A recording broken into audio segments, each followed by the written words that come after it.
John met my wife Jane through a mutual friend. They got along well and started spending time together regularly. John never really threatened me. He was always pleasant and polite. But when you're sleeping with someone else's wife, you tend to be cautious. They enjoyed sneaking around while I was at work or away, but as fun as it was, something was missing. They told me about it later. It was a December night when they decided to complete the missing piece of their puzzle. Jane invited John over to our place to play cards after dinner. He arrived around 8 in the evening, and Jane greeted him warmly. She hugged him, which I didn't think was that unusual. After all, they were friends. First, we sat on the couch, and I got John a beer from the fridge.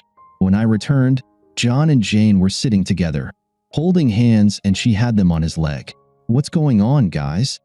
I asked, as their expressions were like someone who had to deliver some awful news. "What, honey?" She said, "We need to tell you something, but we prefer if you sat down." I complied and sat down, and she continued to explain. "John and I have had a sexual relationship for the past 2 months. You see, there was a chemistry between us that was stronger than both of us, and one thing led to another. We care about each other," she reasoned. "I care about you too, and I didn't want to cheat on you. So, we have a proposal that we'd like to offer." John picked up where Jane left off. "You see, we can't stop seeing each other. There's too much there to ignore, but we wanted to make sure you were involved in our little arrangement. We'll continue having sex regularly, but you'll be there with us, watching. Maybe lending a hand here or there," he said with a smile. Jane continued, "Actually, it'll be a lot of fun for you. I checked your browsing history, and I know you like cuckold porn." She rolled her eyes as I blushed. "I saw the searches on your browser, constantly looking up cuckold relationships on Pornhub, so I know deep down it's really what you want. Honestly, it'll be better for our marriage this way." John started again. "So, all we need from you is a signed document. Just a statement that all parties within the contract agree to these terms." I glanced over the papers that Jane had pulled out of her purse. Some clauses indicated that she and John would be released from any legal repercussions if the agreement didn't work out, and I decided to initiate divorce proceedings. Some points allowed for various forms of physical contact, such as kissing, hugging, and even showering and sleeping together. I sat there with a dry mouth, unsure of what to say. Jane asserted her position. "Look, I love you, but I also love John and what he can do for me. It's not personal, but what he makes me feel. It's not something I can just walk away from. I know he feels the same way about me." John nodded in agreement.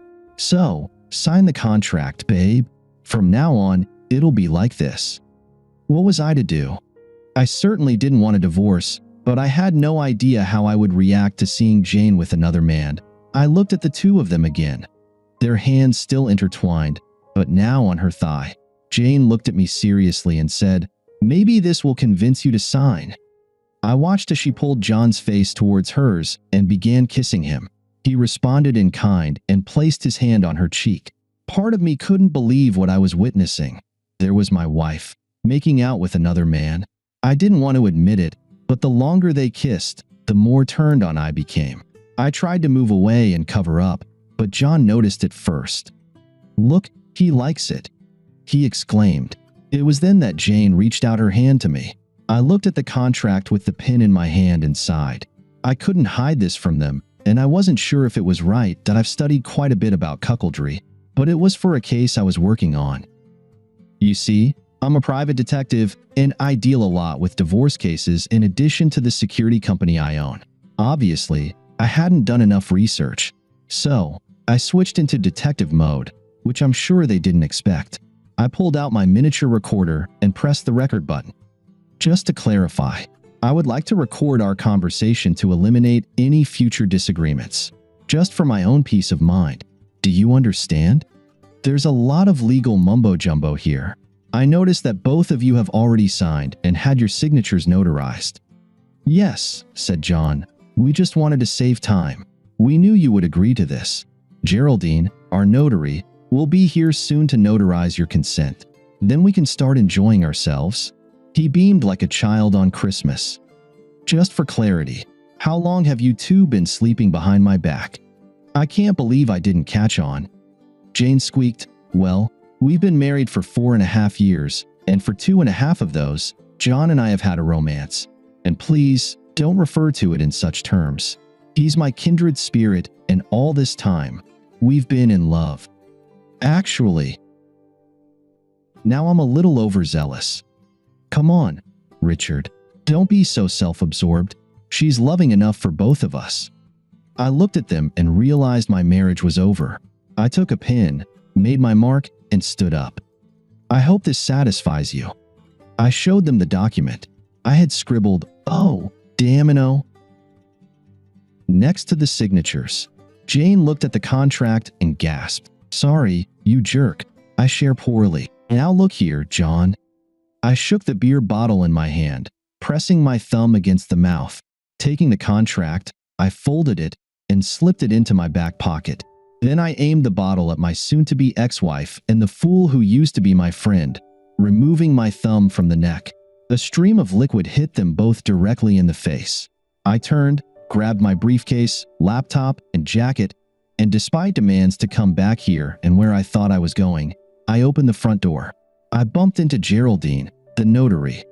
"It's your show, bitch." "You must be Richard." "Oh, damn." "You're not lying, bitch." I sat in my pickup truck and reversed back to the beginning of the driveway. I engaged the drive and turned the wheels left, rolling over the lawn in front of the house and through the rose bushes. Coming off the curb, I clipped the left rear panel of that fool's Lexus. I know I acted like a teenager. So suime. At least he was still alive. I drove to her parents' house. I decided I would take a proactive approach, and although I loved my relatives very much, I wasn't going to be the bad GUYMY. Mobile phone was buzzing with messages and texts.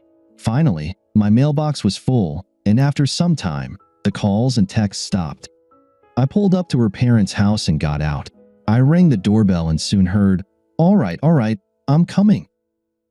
The porch light came on, and there I was face to face with her father. Judge Thomas Smith seemed to be in a less than pleasant mood. "Richard, what are you doing here at this hour? And where's Jane?" "I don't know where she is, damn it. For sure not on this damn planet. My in-laws always treated me with love and respect. Even though they had a son in addition to my soon-to-be ex-wife."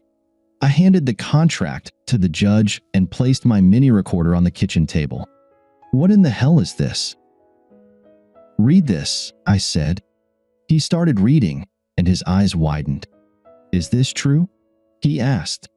I turned on the recorder, and it all began from the point where I asked if I could record the conversation to avoid misunderstandings.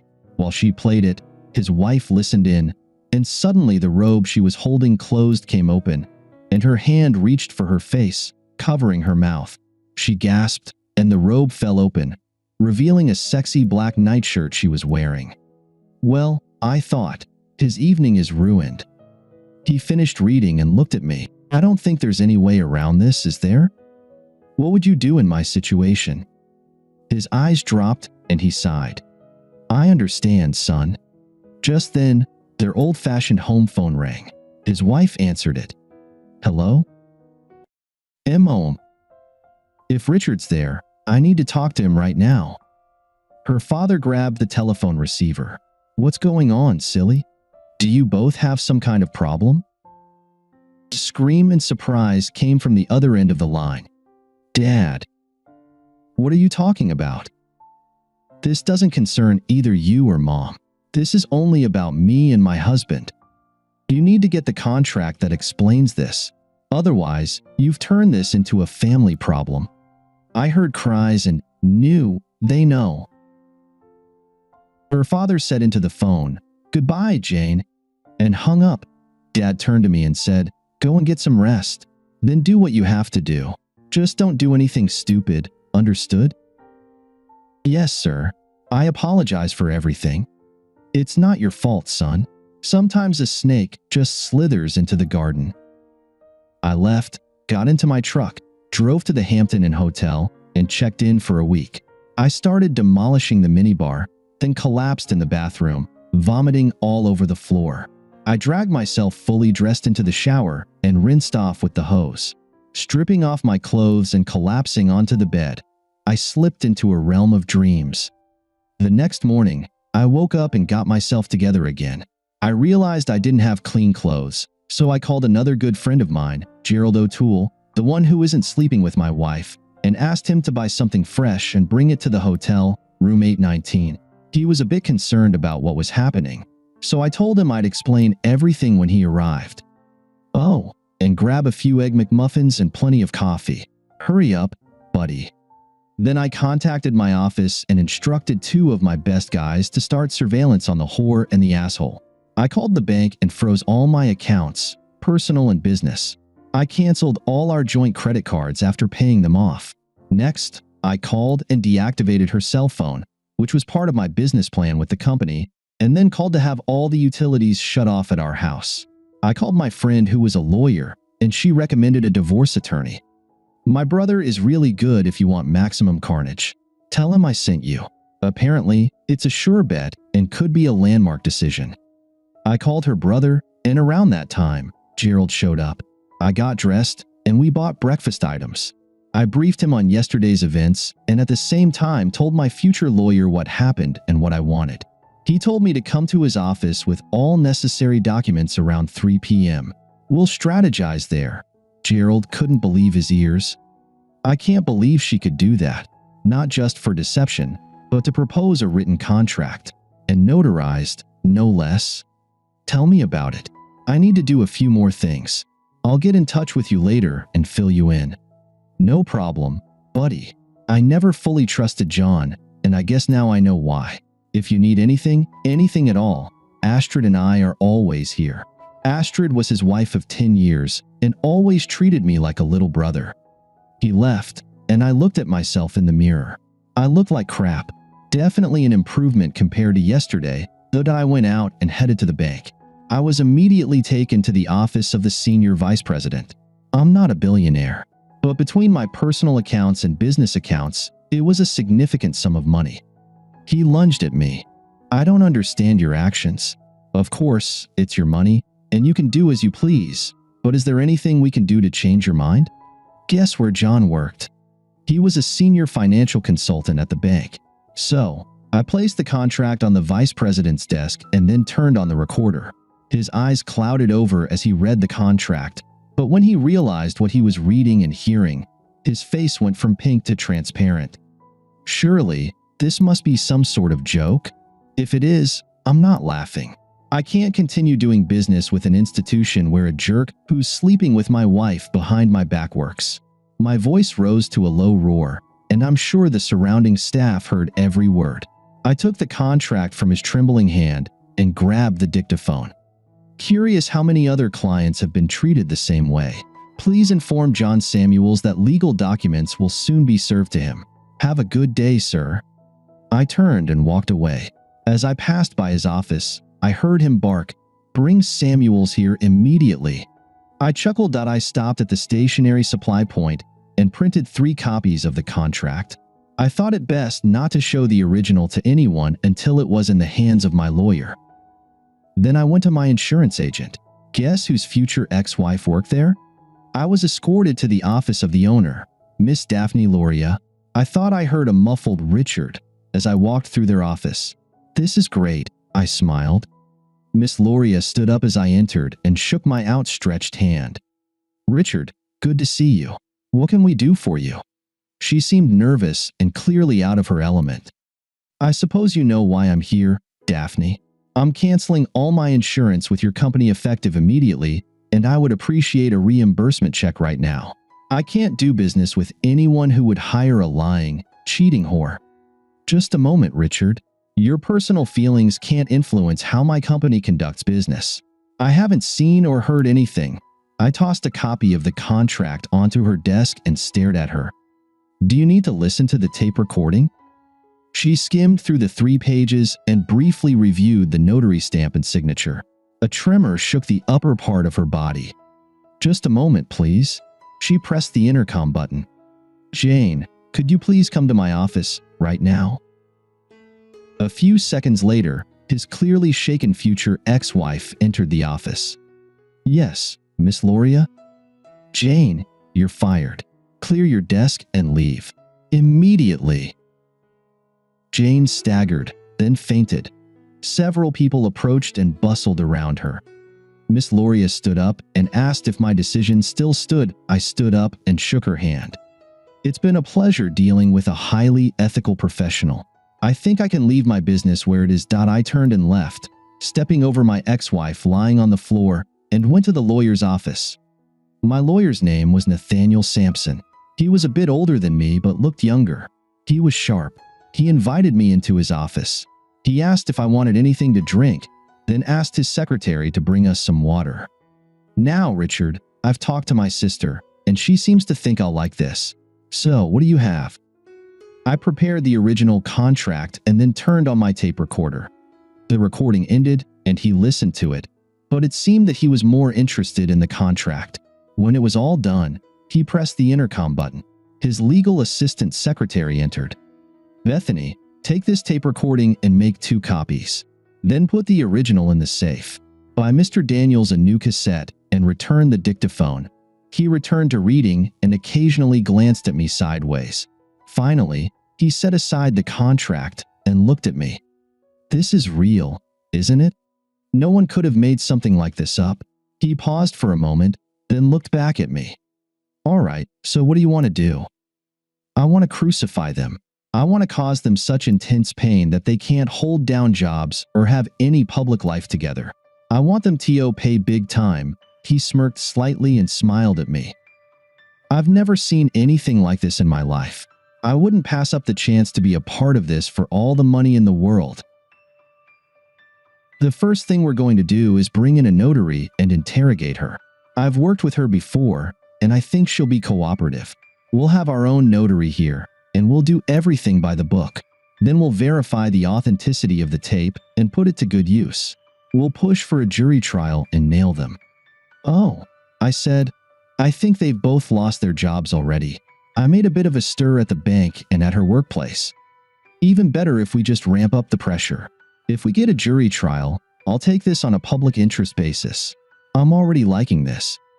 That's the thing. They have no grounds for slander or defamation. We have evidence that everything they said is true. As long as we stick to the facts, they won't be able to do or say a damn thing. Light slowly dawned on me. They dug their own grave. We brought in a notary, and when everything was laid out for her, she went after them. She attested that they also wanted to have their cake and eat it too. Nathaniel arranged a meeting with the judge and presented our case. He shook his head and looked at me.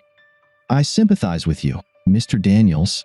If I can, I'll do everything in my power to make things right. But are you sure you want the jury to hear this? My lawyer intervened. Your Honor, my client seeks maximum pain and suffering for the woman who technically is still his wife and the man she was involved with. He wants their marriage annulled and her to leave with nothing. Absolutely nothing. Very well, counselor, prepare it, and let's see if the other parties agree. We notified the other 2 and told them to sign the papers or hire a lawyer. They howled. They were almost broke because their utilities were turned back on and they were unemployed. But she refused to sign, and he was banking on a hefty payout. Finally, they hired some shady character to represent them. They didn't mention the contract or the recording to her lawyer. We scheduled a meeting at my lawyer's office and clarified everything. My lawyer checked the recording for timing and sound authenticity. We were prepared. They showed up at 11 a.m., accompanied by her father. I was slightly surprised and concerned. I shouldn't have done this. Jane approached me. As if about to embrace, I pushed back against her advances and mocked my former friend. She started by saying that all of this was a big misunderstanding and that I brought down a holy hell upon them both. They both lost their jobs, were almost broke, and had no prospects for the future. I formalized a waiver of claims and handed over the house to her. But without money, they were quickly sinking. They tried to put it up for sale, but luck wasn't on their side. She wanted me back in her life, in her bed, and most importantly, in her bank account. My lawyer responded with a question.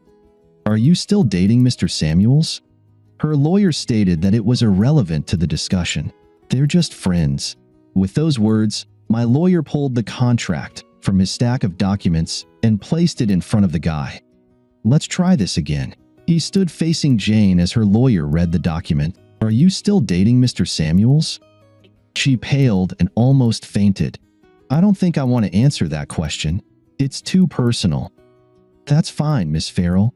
You'll be able to answer it under oath in court."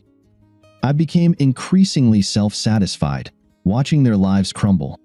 Her lawyer finished reading the contract, and he looked like he was about to be sick. "You never mentioned this before," he exclaimed. He turned to my lawyer. "These are all rumors. You have no real evidence." That's when my lawyer produced a sworn affidavit from Miss Geraldine Schultz, their notary. He handed it to the lawyer, along with a signed and notarized statement from me detailing what was said and demanded. Then he produced the audio recording. "This is admissible in court since your clients knew what was happening and willingly agreed to it." My guy pressed the play button, and their whole world came crashing down. Their lawyer looked panicked.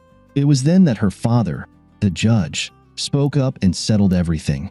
He slammed his hand on the table and glared fiercely at her lawyer. "That's enough, Jane. Mr. Hootie, you're fired. Jane, sign the blank and get your head out of your ass. Samuels, I want you out by tomorrow evening. Note that you're named as a respondent in the divorce suit. You'd better find legal representation before Richard rules against you. And Jane, I understand you won't get anything out of this. I think if you go to court, you'll get even less. My wife and I are disgusted by you and your behavior. Your brother refuses to bring his wife and kids into our home as long as you're there. So you'd better start looking for another place to stay. Samuels is your kindred spirit, and you preferred him over your husband, so maybe things will work out for both of you." I heard him whisper, "I sincerely hope not." It turns out that Jane's parents were paying the bills for her legal representation, so she signed everything while Samuels jumped up and ran out of the room. He vanished off the face of the earth. I have nothing to do with that. Cough. 3 months later, I was the only one sleeping in my bed, and I was a lonely man. Well, that was last night. The Jones sisters promised me they would cheer me up tonight and all day tomorrow. Life is good.